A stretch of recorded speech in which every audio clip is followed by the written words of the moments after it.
Sean bienvenidos a nuestra cita con Dios, en la cual aprenderemos a través de la Escritura, la cual es nuestro manual de vida.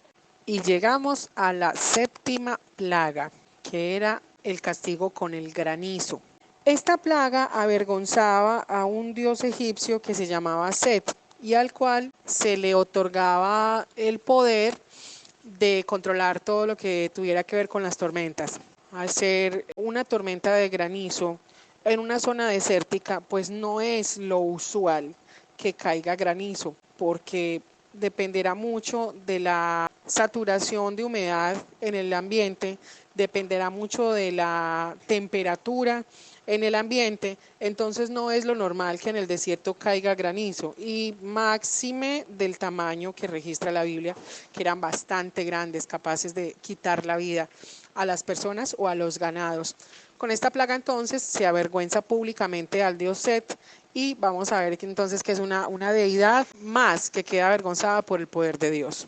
Dios le dice entonces a Moisés que vaya de mañana y que le diga al faraón: deja ir a mi pueblo para que me sirva. En ese mensaje Dios le está diciendo: ya ellos no te van a seguir sirviendo a ti. Yo vengo a reclamarlos legalmente. Y si tú no lo permites, pues entonces vas a asumir las consecuencias. En el 14 le dice: porque yo enviaré esta vez todas mis plagas a tu corazón. Es decir, de ahí en adelante el sufrimiento iba a ser personal.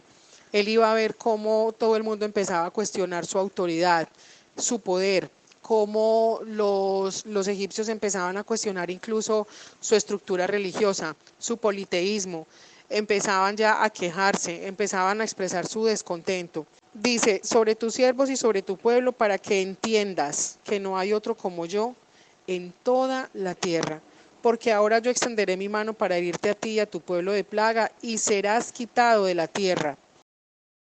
Dios le está diciendo: tú también vas a morir.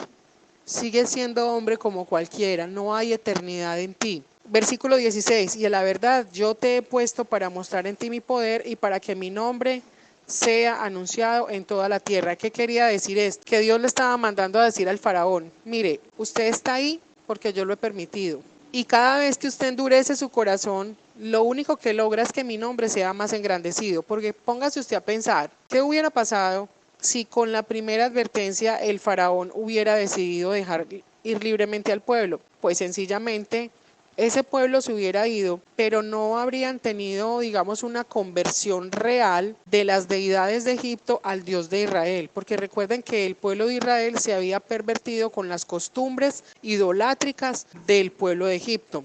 Entonces, cuando el faraón endurecía su corazón y no dejaba ir al pueblo, era una oportunidad más para que Dios siguiera derrotando divinidad tras divinidad, y tanto los israelitas como los egipcios vieran la manifestación del poder del Dios viviente. Entonces con esto Dios le está diciendo: querido faraón, eres instrumento en mi mano. Versículo 17: todavía te ensoberbeces contra mi pueblo para no dejarlos ir. Era algo así como si Dios le estuviera diciendo: te estoy utilizando, deja la arrogancia, ubícate. Versículo 18: he aquí que mañana a estas horas yo haré llover granizo muy pesado, cual nunca hubo en Egipto desde el día que se fundó hasta ahora. Lo que yo les mencionaba ahorita, no es usual para nada en una zona desértica encontrar una precipitación de granizo.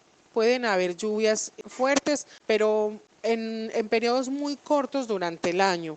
Pero un granizo no va a ser lo normal por las condiciones propias del clima y del terreno. En el versículo 19 Dios le está diciendo, es como si le dijera: vea, le doy pues 5 minutos de ventaja. Envía pues a recoger tu ganado y todo lo que tienes en el campo, porque todo hombre o animal que se halle en el campo y no sea recogido a casa, el granizo caerá sobre él y morirá. Imagínense el tamaño del granizo entonces, cómo eran las condiciones de eso que iba a caer. De los siervos de Faraón, el que tuvo temor de la palabra de Jehová hizo huir sus criados y su ganado a casa, mas el que no puso en su corazón la palabra de Jehová dejó sus criados y sus ganados en el campo. ¿Qué quiere decir con este versículo 20 y 21? Que el pueblo en sí ya estaba dividido, que muchos habían despertado y habían dicho, oiga, definitivamente pues estos ídolos como que no nos responden. No, pues hay una colección de muñecos muy bonitos y muy decorados y todo, pero la verdad es que ni escuchan, ni responden, ni hacen nada, no nos protegen. Y tal vez muchos egipcios volvieron sus ojos al Dios de Israel. Por eso dice, unos hicieron caso y salvaguardaron sus cosas. Otros definitivamente, igual que el faraón con su corazón endurecido, y llevaron del bulto. En el versículo 25 dice lo siguiente, y aquel granizo hirió en toda la tierra de Egipto todo lo que estaba en el campo, así hombres como bestias.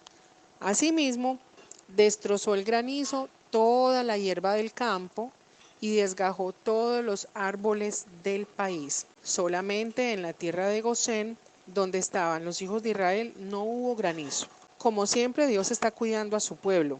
Y si tú quieres, puedes ser parte del pueblo de Dios. ¿Qué debes hacer para ser parte del pueblo de Dios? Una cosa que aparentemente es muy fácil, pero que requiere la conversión del corazón. Creer que Dios es tu Padre, aceptarlo, pero también aceptar su autoridad y someterte a ella. Sencillamente eso.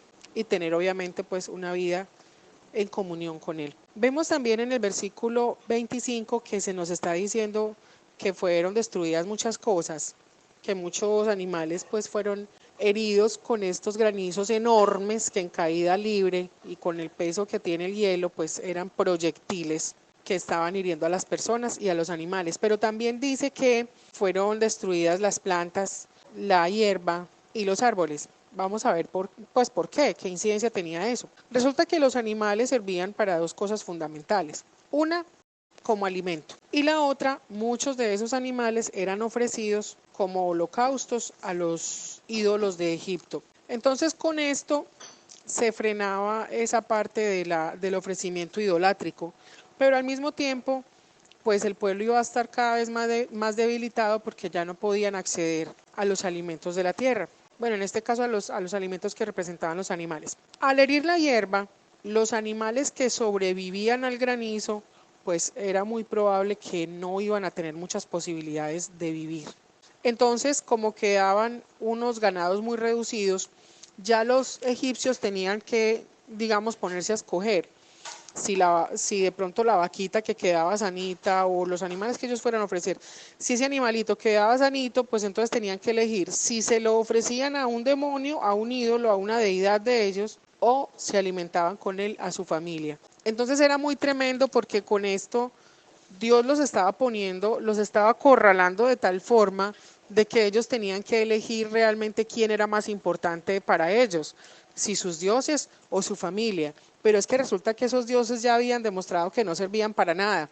Entonces esto también hacía que entre las familias hubieran muchas disputas porque de pronto no faltaba el que prefería ofrecerle la vaca al muñeco de turno y dejar morir a la esposa o al hijo o al papá o al abuelo. Entonces entraba en una confrontación familiar tremenda. Imagínense por un momento las discusiones que se pudieron haber presentado a raíz de esto. Resulta que la hierba también cumplía otra función. Era la materia prima para la fabricación de los adobes. Entonces eso quiere decir que la construcción iba a estar seriamente comprometida. Ya no iban a haber la cantidad de adobes suficientes y en este momento de la historia esa construcción de adobes era utilizada casi en su totalidad para edificar los templos en los cuales se adoraban muchas deidades egipcias y también al faraón mismo como una divinidad más. Cuando dice que los árboles fueron desgajados, en los árboles podemos encontrar que unos son árboles de cosecha, entonces nos ofrecen muchos frutos, pero otros muchos van a ofrecer madera, otros van a ser de sombra y así por el estilo. Cualquiera que fuera el uso de estos árboles mencionados, los frutos pues ya no iban a estar. Y la madera se utilizaba en construcción, se utilizaba también para cocinar pues con ella como un tipo de combustible y también con la madera se fabricaban los ídolos mismos que después los egipcios iban a venerar. Con esto Dios estaba mostrando toda su furia contra la idolatría. Las plantas a su vez servían como alimento, como ornamento y de ahí se sacaban muchos medicamentos para la época. Entonces, los que quedaban heridos y de pronto los sacerdotes decían, ay, mira, te voy a hacer un ungüento con esta planta para cicatrizar las heridas, sencillamente ya la planta no iba a estar. Entonces esto era un desastre de unas magnitudes bíblicas de lo que estamos hablando, que realmente el faraón ya no tenía el poder, no tenía la capacidad, no tenía los recursos, no tenía la gente, no iba a tener los esclavos para salir bien librado de esta situación tan terrible. Luego de tremenda confrontación, de enfrentarse a la realidad de que su país está semidestruido por granizo y fuego, pues imagínense cómo se iba a sentir el corazón del faraón. Recuerden que aquí el mensaje claro es que Dios de ahí en adelante iba a enviar las plagas directamente al faraón, corazón del faraón. Entonces era una advertencia de sufrimiento, de juicio, de confrontación, de una cantidad de cosas. Y entonces el faraón va y manda a llamar a Moisés y a Aarón nuevamente, reconoce que ha pecado. Mire lo que dice, he pecado esta vez. O sea que de alguna forma su corazón empezaba como a abrirse a una realidad. Antes decía que él era Horus vivo y que no tenía por qué dejar ir a un pueblo que le pertenecía y era totalmente ensoberbecido, pero acá dice, he pecado esta vez. Jehová es justo y yo y mi pueblo impíos. Entonces ya había un tipo de conciencia. Ya él acá está reconociendo a Dios, no como su Dios, sino como Dios Todopoderoso. Les dice entonces que oren por él, que para que por favor los truenos y el granizo se detengan. Los truenos en esas culturas eran, para ilustrarlo de alguna forma que lo podamos entender, era como si los dioses estuvieran gritando enojados. Era como una voz de juicio, entonces eso traía terror al pueblo. Por eso el faraón les dice que necesita que cesen los truenos. Moisés le responde que tan pronto como él salga de ahí va a extender las manos a Dios y que los truenos van a cesar y que ya no habrá más granizos. Y que de esta forma el faraón se podía dar cuenta que de Jehová era toda la tierra. Y también le advierte, en el versículo 30 dice, pero yo sé que ni tú ni tus siervos temerán todavía la presencia de Jehová Dios. Con esto, el faraón no estaba entendiendo que Moisés le estaba diciendo que iban a venir más cosas, que de pronto sí iban a tocar profundamente el corazón de aquellos que hasta ese momento no se habían rendido al poderío de Dios.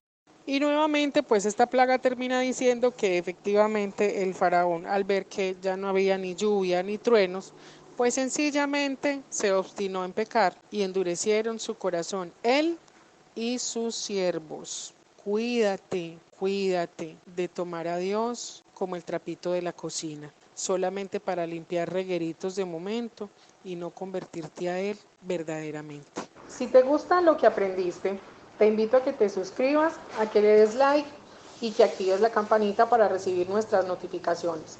Como siempre, ha sido un gusto compartirles en este día de las grandes proezas que nuestro gran Dios hizo, hace y seguirá haciendo. Hasta pronto.